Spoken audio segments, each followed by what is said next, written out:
Hello, welcome to the home of the Ghost Owl as we continue to look at the magic items for the Kingdom of Bretonnia as part of our Warhammer the Old World faction focus series. So, next up are the Bretonnian magic standards.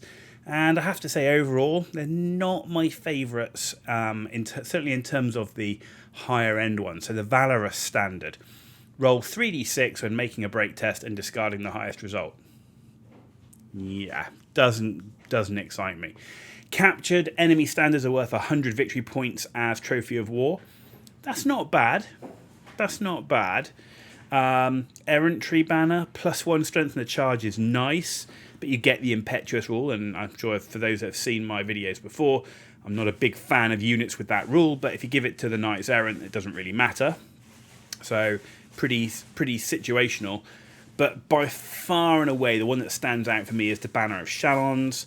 Enemy units cannot declare the stand and shoot charge reaction against a unit carrying this banner. So, as I said, with the Pegasus Knights, great for this unit, highly mobile, very fast, often likely to be in the enemy's rear areas, going after bowman units, crossbow units, handgunner units, all that sort of thing.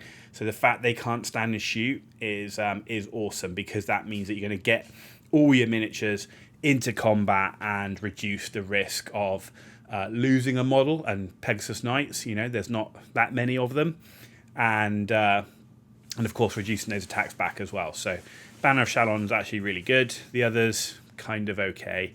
Valorous standard really doesn't do it for me as a high end standard. So I think by and large, in a lot of cases, you'll be looking to the standards that you can get in the core rulebook. Okay, next up, enchanted items. First up, one of, if not the best item in the Bretonnian inventory, and one of the best items, I would say, across the game as a whole, the Falcon Horn of Fredimund. During the command subphase, if not engaged in combat, may use the Falcon Horn by taking a leadership test. You're putting this like on a Duke or a Baron. They got pretty good leadership. If you pass, until your next start of turn subphase, enemy units cannot fly. It's not one use only or anything like that, which means you can really shut down enemy flyers. And there's actually quite a lot of units that can fly. A lot of character mounts can fly, dragons and all that sort of stuff. And then you've got lots of other units in the game that can also fly. So this is great. This is really, really good. You've got Antlers of the Great Hunt. If the wearer is mounted on a barded warhorse or warhorse, any unit they join gain the Move Through Cover special rule. Move Through Cover special rule is a really good rule, but so dependent upon the table that you're playing. In a tournament setting, where the terrain is dictated for you, you're actually more likely to get situations where you can use this rule. But when you're playing pickup games, I tend to find that terrain can be like there can be tons of it, or it can be almost empty, which makes this a really situational rule. And then the other one you've got is Gauntlet of the Duel. Challenges issued by the bearer cannot be refused. So this would be something that would be good to pair up with the Morning Star of Fracas. So you put it on a character designed to go after enemy characters, challenge them, and then destroy the magic item just by causing a single wound. So that would be a good one for pairing up. Again, quite situational. Falcon Horn of Fredimundo, an absolutely excellent magic item.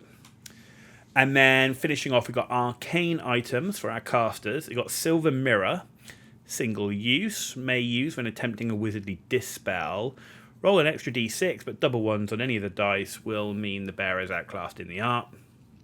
If the dispel is successful, the casting wizard suffers a strength 4 AP -2 hit.